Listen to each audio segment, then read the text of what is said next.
Hey, everybody, and welcome back to the DLF Trade Show on the DLF YouTube channel. Remember, I used to say, like, your one-stop shop for the best trade advice in the world, and I used to do this a lot, and I feel like I probably threw my shoulder out doing that too much, but it was fun and enthusiastic, and I liked it, so I brought it back for today. Excellent. Russ and Addison back again to use DynastyLeagueFootball.com and all of its trade finding and analyzing amazingness to help you dominate your leagues, whether that means winning or losing and getting that 101, because that matters sometimes. And today, we want to help you win a little bit. And the way we want to help you win is by finding some cheap QBs. Now, usually when we talk cheap QBs, I never look, as always, I never look at the trades Addison pulls ahead of time because that takes away the fun for me. But I'm going to assume these are superflex trades because usually when you're trading for cheap quarterbacks, it's for your QB2 in superflex, which is a very important position to have. This show, I think, will be very helpful for those teams that think that they're in a very good spot, but they're that one last piece from having that super solid roster. I'm going to go ahead and guess that none of these guys are going to be league winners. None of them are going to be the missing piece to make your team elite. But this is that piece that will solidify your roster to make you a contender at worst. Like, you get these guys on your team and your team will be better for it, and they won't be super expensive to get them. Right. That's essentially it. These guys could be had maybe at borderline QB3 prices that you could have as a QB3 to throw in, but I think they also have upside to where they could be streamable options as well. So if you have like a lockdown, kind of like a hero QB1, and then you're just kind of streaming the QB2, if you want another guy like that, I think these guys are should be on your radar and could be cheap trade targets to add to have as your QB3 or a streamable QB2 option. Yep. There you go. So let's just jump into it. So cheap QBs to buy. The first player we're going to talk about is Jared Goff. He is not cheap to the Detroit Lions anymore. That's for sure. Nope. Good for him. So I'm a big fan of Jared Goff. Over the past 2 years, we've seen what he is. He's not perfect. He's still going to have those, I hate saying it, the games where he turns into a pumpkin. I hate that phrase, but it's better than saying he's going to suck every once in a while. But he's still very, very solid. He has the ability to have some spike weeks, but it's not very often. You're going to say, hey, Jared Goff, the QB1 of the week. So, again, he's very, very solid, will score very well for your team, and he's that nice piece to just build the solidness, the solid fluidity of your roster, if I could make up words as I go along. So the first trade we have is 12-team Superflex. Jared Goff and Travis Kelce. Oh, man, that's a team builder right there. For Zay Flowers, a 25 first and 25 second. Jared Goff in at 436. Travis Kelce, 260 for a total of 696. Zay Flowers, 330 on the dot. 25 first, 280. 25 second, 89.3 for a total of 700. So technically, the Zay Flowers side is winning on here. We always talk about the QB for no QB tax, which this is not paying. I think this is pretty easily the Jared Goff and Travis Kelce side. Now, I understand if you are in the mind frame of, I want to rebuild, I don't want to score Jared Goff's points, Travis Kelce's 34, and his value is never going to go back up again, so I want to get out. This isn't terrible, but I don't do it if it's me. Like, this is very easily Goff and Kelce. Like, if I'm going to rebuild, I want a better package than this, because Zay Flowers is fine. He's absolutely fine. I don't think there's upside in Zay Flowers, though. Like, I think he has his place as a okay wide receiver, too. If you're lucky and he doesn't just completely disappear once Mark Andrews is back and healthy, because he kind of was okay before Andrews got hurt, and then he became good after Andrews did. 25 first and second's fine. I mean, the way I broke this down was a 25 first for Kelce. Even in the analyzer, it checks out, and that's pretty much around what he is now. And then I would rather have Goff over Zay Flowers in a second. Like, what if that becomes like the 110? Like, that's super. Yeah, or like the 112. Somebody did this and they ended up winning. I know. I was trying to be a little less 212. pessimistic about it. Well, no, I mean, the person who bought Jared Goff and Travis Kelce is obviously going to win. That's the whole That point of the definitely show, makes their right? team Buy better. these quarterbacks. Yep. Your team gets better. So, yeah, from the mindset and the framing of we're trying to go out and acquire these quarterbacks, I think this is a fantastic way to go out and get Jared Goff. I mean, I am with you. Like, I'm not like a huge Zay Flowers fan. I like his target share. I like the opportunity that he has as like the 1B with Mark Andrews, but there's just not a lot of upside because that team still wants to run, and they're definitely going to run a lot more now because they have Derrick Henry, because they're going to be able to do it a lot better. So Lamar and Derrick Henry, there's no reason to throw more than 400 times because you're just going to run 500 times with those two and win 13 games and go deep into the playoffs anyway. So from a Ravens NFL standpoint, Zay Flowers doesn't need to be a main focal point for them to win, and that's not good for us for fantasy. So selling off of him, going over, I would do this trade even basically just to kind of get Jared Goff. I would do Flowers in the first for Jared Goff if you were that hard of a contender and you just needed that final like QB spot. Like if you had Jalen Hurts, right, and the rest of your team is stacked, your running backs are stacked, wide receivers are stacked, I would pay Zay Flowers in a 25 first for Jared Goff because I think he's going to have a fantastic year. He plays, I think I saw it was like 14 games this year he plays indoors. Ooh. Which he's like, his home road splits are insane. I know. I almost dropped that. Like when you were talking about streaming, I'm like, if you want to play one of them while they're home. it's like, yeah, it's Jared Goff, dude. So his home run splits are insane. And then the indoor outdoor splits are going to be really nice for Goff as well, too. I think his couple of outdoor games are later in the season, like near the playoffs or even in the fantasy playoffs. So that might be rough, but getting you there, Goff could really help you out. Yeah. But let's also move on to the next trade, which has a player we mentioned. Well, this guy mentioned briefly. Jared Goff straight up for DK Metcalf. Jared Goff, 435.7, DK Metcalf, 358.2. I do have to start by saying I love the respect of the 435.7 for Jared Goff. Like, I honestly wasn't expecting him to be this high, and I love it. That being said, I feel like this trade is fine. DK Metcalf is good. He's, there was like that 20 minutes after his sophomore year where he was like a top 5 wide receiver. I think we realize now that that's probably not going to happen, though. Having an ADP of 47 is still pretty good. He's only 26. There's finally an offense that will be in last century, no less this one, in Seattle. So like, I think there's room for him to improve. That being said, we're talking about like a high-end QB2. Yeah, maybe Goff should be worth more. Like a high-end QB2 for a mid to high-end wide receiver 2. So usually it should just be the quarterback. Again, this is one of those things where if it's me, the answer is Goff. If I'm seeing it out in the world, I'll just be like, all right, I get it.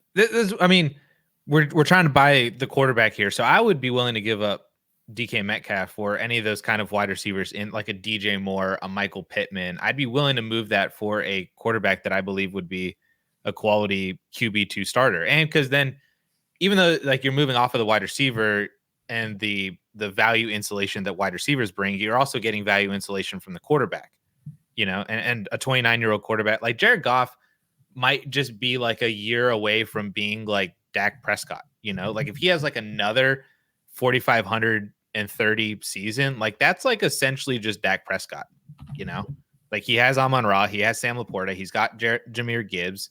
If Jameson Williams does anything more than what he's done the past couple of years, and not even to where he was like what he was going to be as a first round pick, but just as like a better than a Marquez Valdez-Scantling player, then that would, that would help Jared Goff as well too. That's kind of Jared Goff, I think is undervalued. And if you're doing this more so from the framing of, yeah, he's a cheap quarterback to buy, but he also might be a good quarterback to buy for the next 4 or 5 years as like a borderline QB1. Yeah, he put up 20 points per game last year. Yeah, I think he was second in the league in passing yards last year. Crazy with the amount of running they were able to do, but and they did. Well, that's another thing too. You think about how efficient the run game. Everybody always talks about, well, an efficient run game is going to open up the play action. And it did apparently. I mean, if we have the most efficient run game in the league, then that's gonna help. So, man, so you're right. I would give up any of those wide receivers. Like I was looking up some of the some of the players you mentioned, and Metcalf had about 15 points per game. I think that will go up because again, I'd hope so. Yeah. Michael Pittman had 16 and change. So even if we say both of them get a little better and it gets like 17, like we're still talking 3 points per game. Like that's not nothing, and it's at a very solid position. So like, yeah, I would give up any of those wide receivers. Go get Goff. I would not sell Goff for that though. Would you have to? Would you sell like a Waddle player or like an Ayuk player or London for Jared Goff? No, you've entered into that next tier of wide receivers. Yeah, no, I would not. I would consider selling Goff for that though. Like, because at least now we're talking about wide receivers that feel like they do have the ability to push themselves up in the tier, like sizably that they are, if not get from that top of the third into the second tier. Because like Drake London, if he has 4 straight good games to start the year, I think he's automatically a top 10 wide receiver 8 forever. Probably. Because we've been waiting for it. We've seen glimpses, and now there's a real quarterback with a real offense. You know, same thing with like Garrett Wilson, and not to say that him for Goff at all, but I'm just trying to think of wide receivers in that same. Nico, exactly. If Jalen Waddle comes back to, goes back off of Earth because he came way too far down to Earth last season. You know, like if Jalen Waddle plays like he has the first 2 years of his career, like his value is going to go right back up. Like, I don't think I would sacrifice that upside for Goff, but I love DK Metcalf and I love Michael Pittman, but I don't think they're there anymore. I think I can get on board with that. Yeah. All right. So let's move on to the next player, who is Matt Stafford. Matt Stafford hurt my feelings last season, and he didn't even really have a bad season. He just didn't have a very good season. And I got a lot of him before the season started. Mm-hmm. Do you want to say anything about Stafford before we get going? I threw him in here. He was my pick as the pivot option off of going to try to buy Kirk Cousins. Because I feel like Cousins is a more popular name. It's like, oh, well, who's like a good, cheap QB2 that you can buy? Yeah. Oh, Kirk Cousins, you know. He's become the epitome of the situation. That cheap guy that scores a lot of points, yeah. Right. Goff might be entering into that range now too. And, you know, but I feel like Stafford, he's right next to Cousins in ADP and value. They're nearly ish the same age. Stafford, I think, is a year older. But Stafford's also not coming off of an Achilles injury and has better weapons to throw to as well too. So I feel like Stafford is probably cheaper. He feels like he's cheaper in trades than he does in like ADP value. Oh, he's absolutely cheaper. Yeah. So I feel like he's like a good pivot option if you're trying to find somebody and you're struggling. I feel like Stafford is just like a quality third guy who could be a good number 2. Yeah. All right, so let's get to the first trade we have. 12-team superflex. Matt Stafford for the 202 and Jahan Dotson.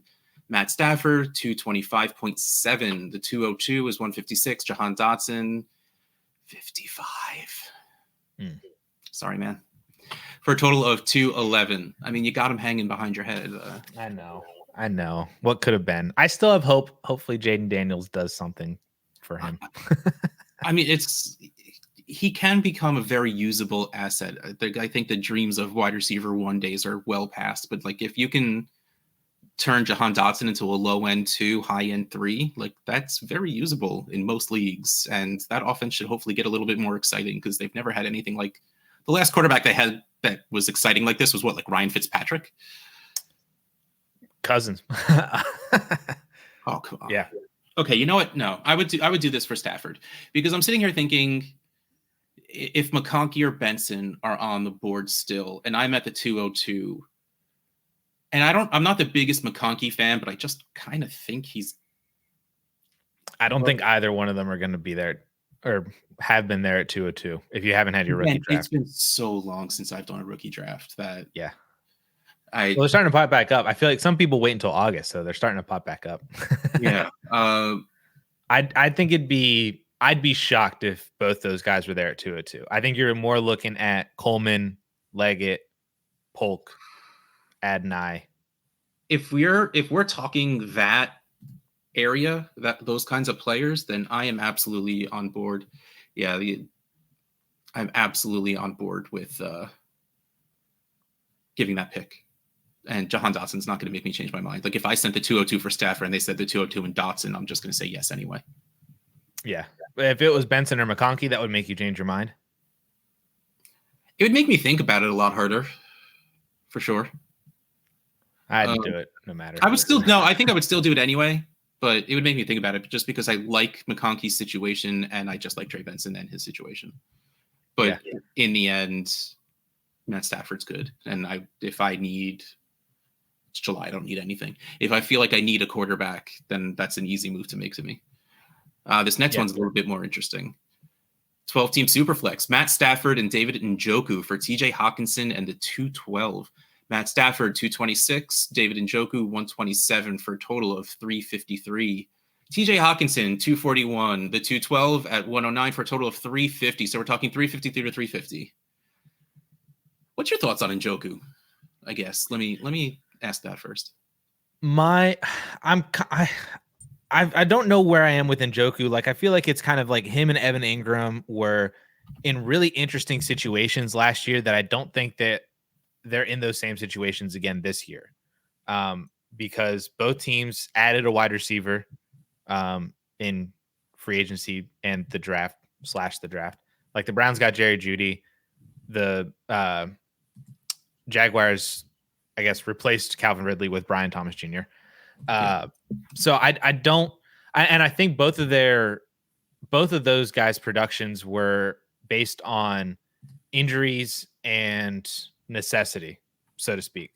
And Njoku just thrived with having Joe Flacco, has always almost loved the tight end position. So I hope that the Browns realize that David Njoku can be like a phenomenal asset for them. Like, I feel like we've kind of been going, but we're like, please, Cleveland, like, notice what you have in David Njoku. He finally got that respect last year, and I'm just worried that he's going to fall right back into being like where Dallas Goedert was a couple years ago, where like maybe he's like George Kittle, where some games the offense doesn't flow through him, so he's kind of like 4 or 5 fantasy points, but he has the ability to win you weeks with 100 plus and 2+ touchdowns in a single week. Maybe that's what Njoku is. I like him. I think he has to be an every week starter, but he's definitely not up there with like where Hawkinson was prior to the injury, or Pitts, or even like Kincaid or anybody like that, just because the target share in that offense feels a lot more spread out, on top of the fact that they probably still want to be a run first team with Nick Chubb hopefully coming back healthy and Jerome Ford. Yeah. I think pretty much the same thing, just in less detail than everything you just said. But it's kind of worrisome that even though Njoku had a very good season, and played with like 3 or 4 quarterbacks, he did the worst with the actual starting quarterback. Even though that's really tough to, like, that's not sticky in any way, shape, or form, but still it's something we need to consider. And I don't know, like, I don't feel safe about him. That's the thing. And he's being valued as like a safe tight end. Though 127 is not a lot. I think in the context of this trade, though, I'm okay with it, because the primary reason that you're doing this is probably to go get Stafford, and you are replacing, because this is someone who needs points. Right. You're replacing most of Hawkinson's production with David Njoku, especially for the first half of the season when Hawkinson's not even going to play. This might come back to bite you in a year when Stafford's like 37. Dynasty value, it will absolutely bite you in the ass after a little bit. Yeah. But I understand the move. Like, I understand. I feel like I would probably do this for Stafford. If you wanted Stafford, and maybe Hawkinson, maybe you drafted, Kincaid or somebody, or you got Bowers this year, or, you bought low on Trey McBride last year, and maybe Hawkinson is your tight end too, and you don't care so much about him. as your tight end 2. You just needed a more actual tight end 2. So you just used Hawkinson's value to go get a usable quarterback and replaced him with Njoku. I don't like it. I'm going to put this out there. I don't like selling Hawkinson like this. But I get it if you're panicked and you just want to see the ability for points on your roster. I get it. I hate it. I think I agree with that overall assessment. All right, so the last player we're going to talk about is Bo Nix. All right. I mean, you put him on here, so why don't you talk about Bo Nix a little bit? Yes, sir. So I feel like Bo Nix is undervalued a little bit in the Dynasty community just because I think people, and myself included, we believed that he was overdrafted. He probably should not have been a top 12 NFL draft pick. That being said, they went out and got him. They spent first-round draft capital on him. He's going to get an opportunity. He has Cortland Sutton and Troy Franklin to throw the ball to. Plus, hopefully, Greg Dulcich comes back and is healthy. Whatever the heck they're doing with the running back position, I hope that it's Javonte, because I think Javonte is well and above the best running back on that roster. But McLaughlin's really good too. I think Nix has a really good leash, and I think he has upside that is worth buying into, especially at his kind of like mid QB3 prices. Like, I feel like I want to invest in Bo Nix more than I would Derek Carr or Deshaun Watson or Russell Wilson, or maybe even Aaron Rodgers to a certain extent, because there's that massive age gap is in there too. But there's an unknownness to Bo Nix that we already know what all those other quarterbacks are, and they don't really have all that much upside. But Nix is a dice roll, and he could could be something. Yeah, he could be something, and maybe next year they add another wide receiver for him. You know, I feel like you threw out Bryce Young as a player in here. I feel like they're kind of synonymous. I think if you were to include Bryce Young in a rookie draft this year, knowing what we know of his NFL season last year, that he would probably be valued somewhere around Bo Nix, probably earlier, just because I think Bryce Young was a much better prospect.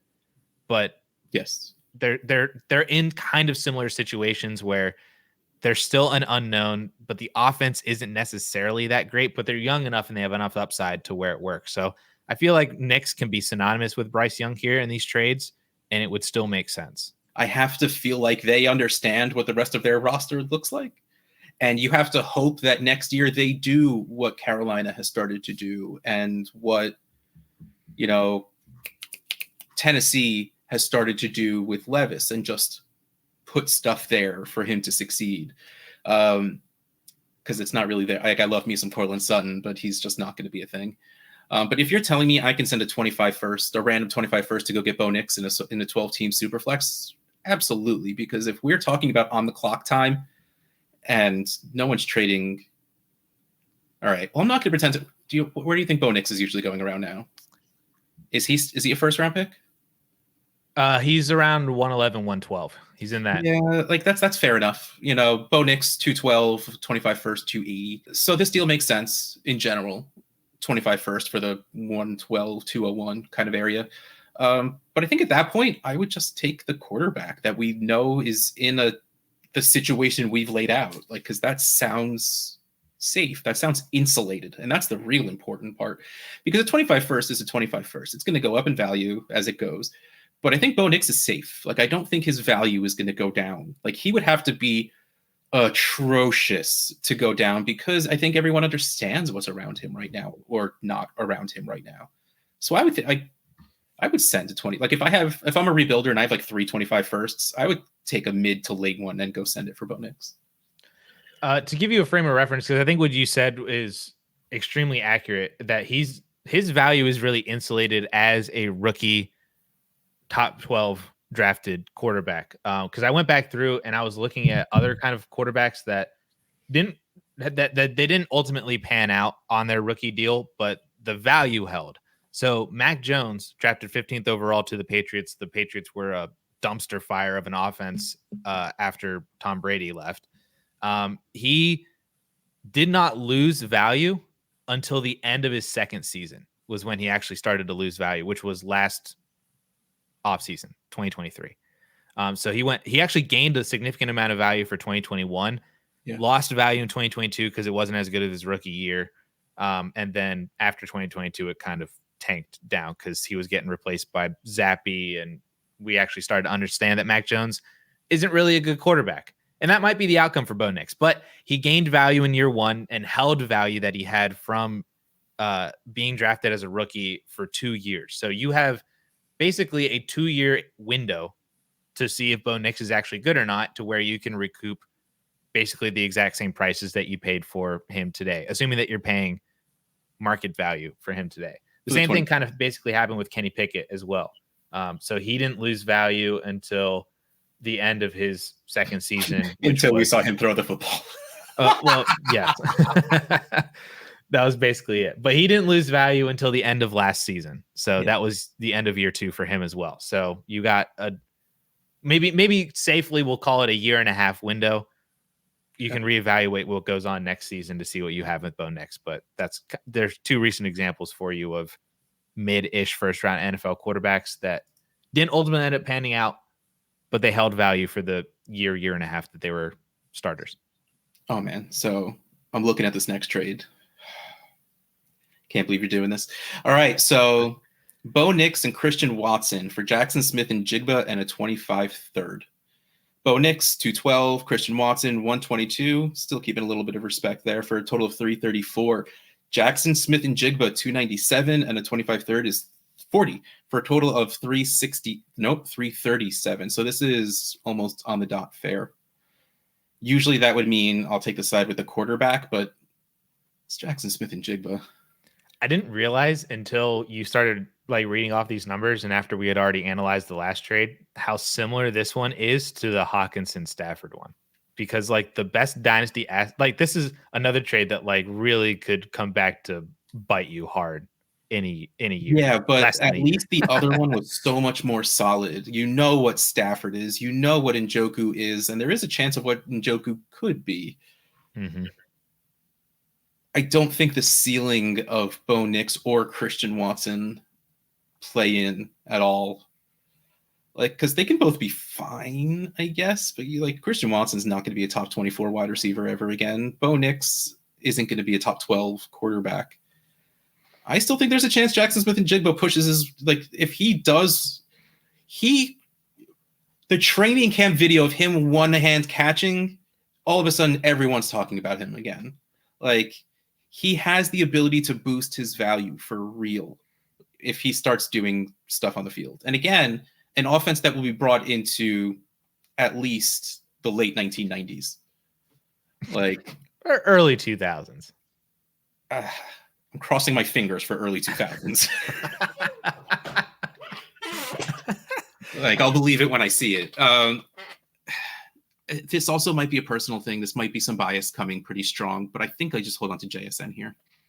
I completely understand that. I think this was just a super interesting trade, in my opinion, just because there is so much upside in Christian Watson, the upside of Bo Nix being a good starter in the league. And I do think that at the end of the day that I would just keep Jackson Smith and Jigba because of what he was as a prospect, my hopes for the offense, like you said. I do think that he is going to be the 2 there. I think he pushes Lockett for the number 2 target. Because I think all 3 of them are going to be on the field at the same time a lot this year. Yes. And I think they run out of 3 wide receiver sets as a pace in Washington last year. So that's going to help JSN a lot. I think his targets per route run number is going to bump up dramatically. And that'll probably make him the number 2 over Lockett. And especially if Lockett were to move on next year, I think I hold on to JSN or I take JSN on this one, but I do understand how much fun it could be just to have Nix and Watson and hope for the best. If you're a gambling man, yes, that's who you are at heart. That would be really fun. I don't think I'm that. This is throwing I know nothing about this is putting it all on 00, on a roulette wheel. You're really just going for this needs to pay off. to be Right. worth it. Right. You got dealt 2 aces at the blackjack table and you're like, I'm going to split these bad boys and see what happens. 2 and 2. All right, great. Can you double split? How does that work? Yeah, but like this, I don't have the guts for this one. I have the guts for the Hawkinson one. Like, even though I said many, many times I hate it, but at least I get it. I don't really like this is nothing but thrill seeking to me. Which we can enjoy a good thrill seek. Oh, absolutely. I do plenty of stuff for stupid reasons, but not with Jackson Smith and Jigba. Like I said, personal bias. Absolutely. Understandable. Okay, so last week we talked about doing an outhouse challenge style thing in the comments of the video again, and we are holding true. We did say that we would do at least one. We only got 2 offers, which I'm a little disappointed on, and sorry for whoever sent that second offer, but it was just not good. They just yikes. I don't even know what it was. Me neither. Sorry, I don't remember. And honestly, I don't remember who sent this one because I'm tunnel visioned. I don't want to. We're not going to tell you whose side is whose. All we're going to do is read you the trade, and then we'll ask you to vote in the comments, and then we'll tell you if the trade went through next week. So again, our league. There you go. 12-team superflex PPR tight end premium with 1.75 points per tight end reception and 0.05 points for return yardage. And yes, if you listen to the Trade Addicts podcast, that sounds very familiar because I'm lazy and set up all my leagues the same.